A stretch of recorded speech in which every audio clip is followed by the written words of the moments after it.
संसद में बीजेपी और कांग्रेस आपस में भिड़ते नजर आई। रामजी लाल के विवादित बयान पर राज्यसभा में संग्राम हुआ। राज्यसभा में सत्ता पक्ष ने भी माफी की मांग की। रामजी लाल का बयान निंदनीय है, ये रिजिजू ने कहा। हम हिंसा का समर्थन नहीं करते हैं, किरण रिजिजू का ये बयान था। देश के वीरों का अपमान किया गया है, ये पीयूष गोयल का बयान। संविधान घर जलाने की इजाजत नहीं देता है, ये खड़गे ने कहा है। और राणा सांघा विवाद पर संसद में जमकर यहां आरोप प्रत्यारोप लगे। जमकर आपस में भारतीय जनता पार्टी और कांग्रेस जो है वो भिड़ती नजर आई। रामजी लाल का बयान निंदनीय है, ये बताया गया। संविधान घर चलने की इजाजत नहीं देता है। राणा सांघा विवाद पर अब ये तीखी प्रतिक्रियाएं सामने आ रही हैं। वीर योद्धा पर सियासी युद्ध काफी तेजी से देखा जा रहा है। राणा सांघा विवाद में यहां आपस में भिड़ते नजर आए तमाम बड़े दिग्गज। तरह तरह की प्रतिक्रियाएं भी इसमें निकलकर सामने आई हैं। आरोप प्रत्यारोप का सिलसिला जोरों पर है।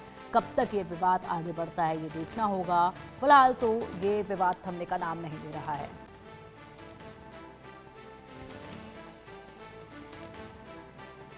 सर, आपने जो बातें रखी है, हम उसका स्वागत करते हैं। और इस देश में जो भी पैट्रियट्स हैं, देश के लिए लड़े हैं, उनका मैं सम्मान करता हूं।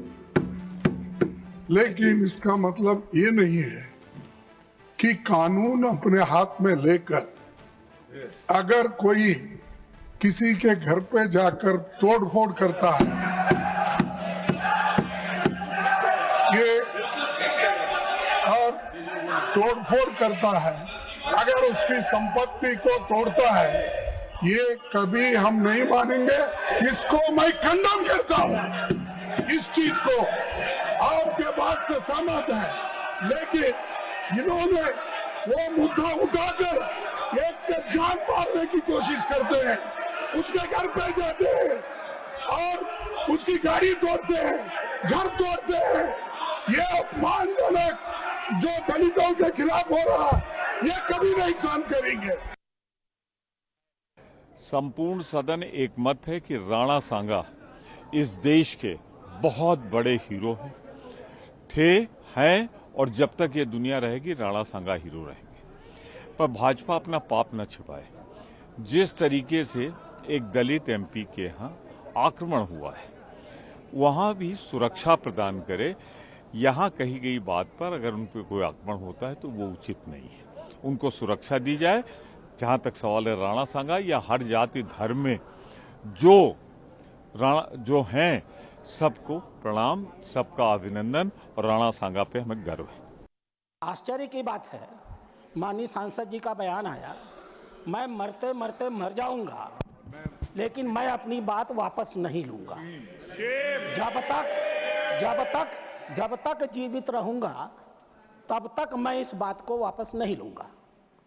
यह बताता है कि जो कुछ उन्होंने कहा था सोच समझ के कहा था, होशो हवास में कहा था, नियोजित तरीके से कहा था। और यह जो संपूर्ण इंडी ठगबंधन है, ये इस इंडी ठगबंधन की मानसिकता को द्योतक करता है।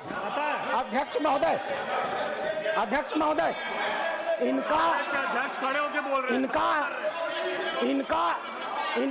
वाजपेयी जी, अरे बैठो यार। अध्यक्ष महोदय, एक बार एक सदस्य के कहनामे को तो छोड़ा जा सकता था, लेकिन माननीय नेता प्रतिपक्ष ने कांग्रेस का राष्ट्रीय अध्यक्ष होते हुए आज इस सदन में जो कुछ भी कहा है वो अक्षम्य है। वो अपराधियों को पूरी तरह संरक्षण देने का काम करता है। उन्होंने सपोर्ट कर रहे हैं उनको। उन्होंने राणा सांघा को जानबूझ करके दलित समाज से जोड़ करके दलित का मुद्दा उठा करके राणा सांघा को दोबारा अपमानित किया है और इस मामले का राजनीतिकरण किया है। यह कांग्रेस की सोची हुई मंशा है। देश नहीं, पूरी दुनिया देख रही है। आज हमारा सदन हो, हमारा पब्लिक डिस्कोर्स हो, पूरी दुनिया में उसकी गूंज उठती है। फिर कहना कि ऐसे वीरों के लिए मैं फिर ऐसे ही शब्द इस्तेमाल करूंगा, फिर इसी प्रकार से देश को बांटने की बात करूंगा, लोगों के ऊपर जो उनकी आस्था है उसके ऊपर ठोस घाव पहुंचाऊंगा। वो डबल वहमी है, डबल निंदनीय है।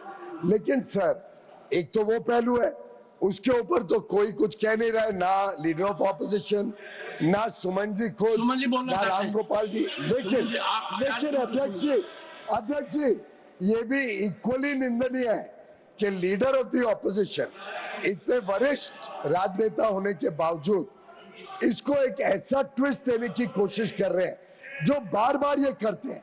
इस सदन में कई बार हमने देखा है कि जात पात पे देश को बंटवारा करना, जात पात पर लोगों के बीच में गलत भ्रमित करना, फॉल्स नैरेटिव बनाना, ये जो खड़गे जी का बार बार करने की कोशिश होती है वो भी उतनी ही निंदनीय है। क्योंकि हम चाहते हैं देश में सामाजिक समरसता रहे, देश एकजुट हो, लेकिन ये जो इनकी मंशा है, ये मंशा भी आज एक्सपोज हुई है।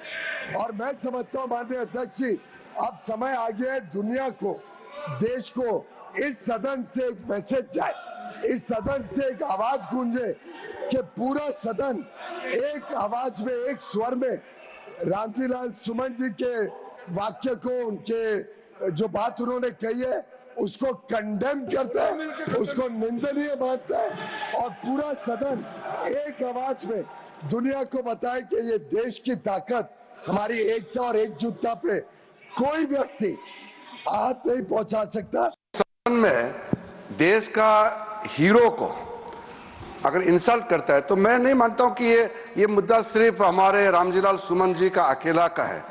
वो बहुत सीनियर एमपी है, हम लोग लोकसभा में भी साथ रहे हैं, कई साल पहले भी यहाँ आए हैं, इसको मैं इज्जत देता हूं व्यक्तिगत तौर पर, एक साथी के तौर पर। लेकिन जो राणा सांगा को लेकर के जो वक्तव्य दिया, अगर यहाँ से हटा भी दिया, वो बाहर सोशल मीडिया और न्यूज में तो वो तो बिल्कुल चल रहा है। और सुन के किसी को कैसे मंजूर होगा जो भाषा और जिस लहजे में माननीय सदस्य जी ने राणा सांगा के बारे में बोला है। इसलिए मैं आपके बात को सहमत करते हुए मेरा तरफ से ये दरखास्त है, हम लोग आपका स्टेटमेंट को, ऑब्जर्वेशन को एंडोर्स करते हुए, विशेष करके जो इंडी गठबंधन है कि नेता कांग्रेस पार्टी को भी मैं अनुरोध करता हूं, आप भी खुले तौर पर ऐसे स्टेटमेंट का खंडन कीजिए। और चेयरमैन साहब ने जो ऑब्जर्वेशन किया है, कोई भी रीजन, कोई भी जाति का नेशनल हीरो को अपमान नहीं करना चाहिए, देश में भी और इस सदन में भी। एवरी सिचुएशन हमारा आचरण मर्यादित होना चाहिए, संजीदगी का होना चाहिए। और मनुष्य के जीवन में कई बार भाव या भावना में बह जाते हैं। There is always an occasion when we are carried away by emotion, we must be in rectification area. But I wish to make it very clear, sentiments of the people are very precious. Similarly, dignity of a member of the House, his security, his prestige is equally important.